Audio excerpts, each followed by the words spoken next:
Hello and welcome. My name is Kristin, and we are super stoked to be bringing you Red Tie Live Season 5. We're going to be streaming live on YouTube on Saturday, December 2nd at 4 p.m., and we really want you to join us because we are going to be showcasing Spectre.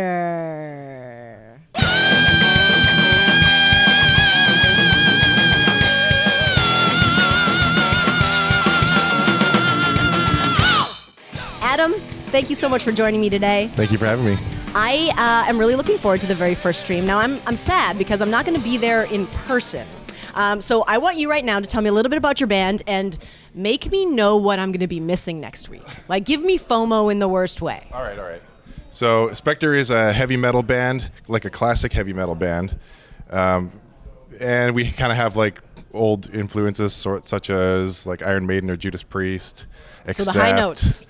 Oh, yeah. I like it. Yeah. That's one of the things that I always get people coming up after the show talking about. So that and also it's super high energy, lots of movement, lots of jumps.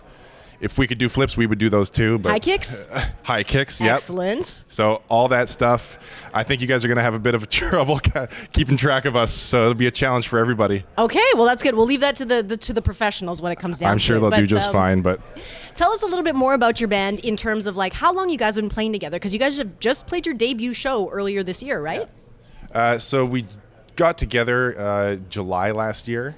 And we played our debut show on March 31st. So we've been gigging we'll just call it April 1st just for ease. We've been gigging for about 8 months now. Cool. Yeah. And so every band, I feel like, always has this story. It's like, well, this guy knew this guy, and then we like found this person, and then they connected us with. So what's that story like for your band? How did the band like form? Okay, well, I could go really far back if you want. So our guitar player, LJ, was in a band that I ended up replacing him in on lead guitar. Okay. Not like flat out. Like I didn't just walk in and steal his job? Yeah, I didn't No, steal his good. job Okay. or anything like that. He'd already left.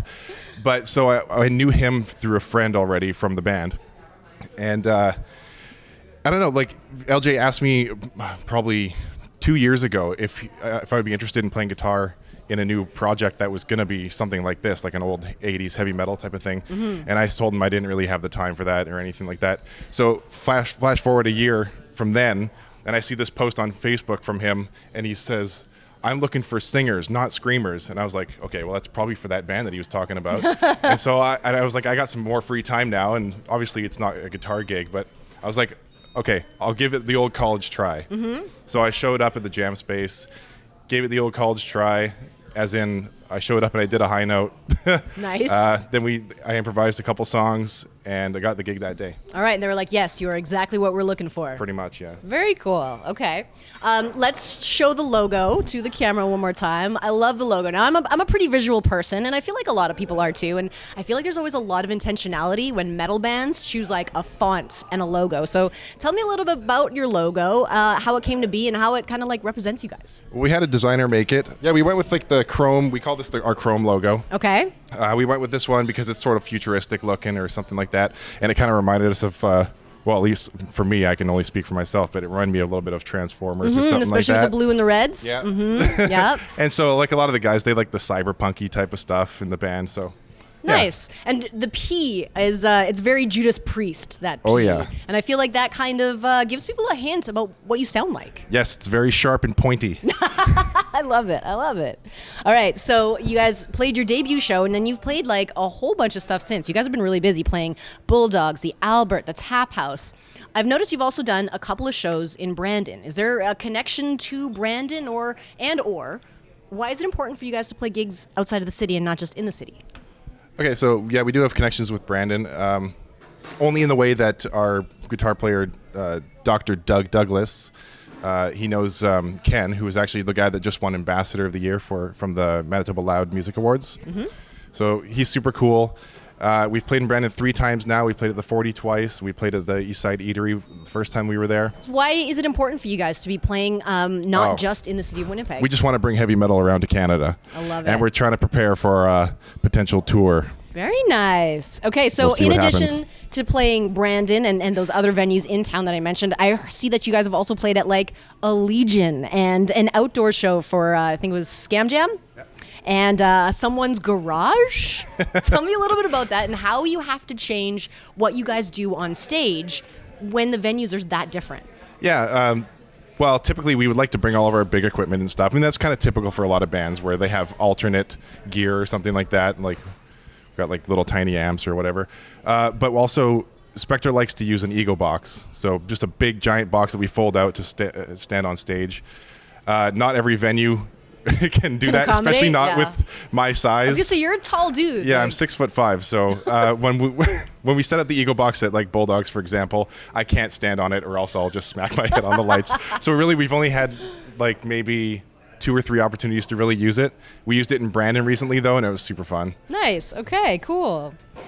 So on your band's Instagram, let people know what that is, where they can find you. It's Spectre Rocks. Perfect. So on there, my favorite picture is a picture of what appears to be someone's family, all in Spectre t-shirts. How did that picture come to be? Yeah, that picture was from our drummer, Phil, who went to his family's wedding. I don't know who was getting married, but he ended up selling all of our shirts to his family members. So that was really nice. And then made them all take a picture in it. Yeah, and you can see that some of them aren't too happy to do it, but you know what?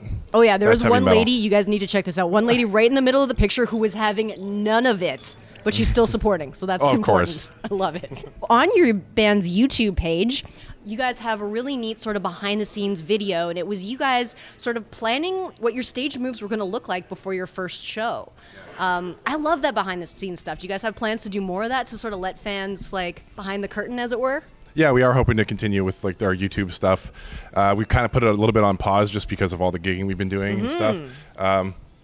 But yeah, like I have a buddy that does a lot of filming and stuff, so he's the one that helped us out with that. Nice. He's also we do have other behind the scenes footage already filmed from previous shows and stuff that we might still end up using. And yeah, like I don't know. That video is just kind of funny because that was just us trying to spitball like random dumb moves to do, and we actually ended up using them, and we still kind of use them today. I love that though. Like it's the making of, right? Like that was all filmed before our debut, so nice. that's a cool one because it transitions from our jam the week before our debut and right into our actual debut show. Okay, so you guys have primarily been gigging. You don't have anything recorded, so there's no place yet other than YouTube and live performances where people can find your stuff, correct? Correct. Okay, so more to come. Stay tuned. You guys won Upcoming Band of the Year at the Loud Music Awards. Yeah. What was that like to be recognized by your peers kind of so early out of the gate? It was pretty wild. Actually, I didn't really know what to say when we got up there. I mean, by the time the voting started, we'd only been gigging for maybe 5 months. Wow. So I'm super proud of that. I can't see a reason not to be, but we're trying to stay modest. Yeah. And we just want to, our focus is just to deliver a great show. Amazing. Okay. I want you to let our folks know where they can connect with you ahead of the stream. What platform are you most active on if they want to interact? Okay, well, we already mentioned our Instagram, Spectre Rocks, but we're a little bit more active on our Facebook page, which should just go by Spectre.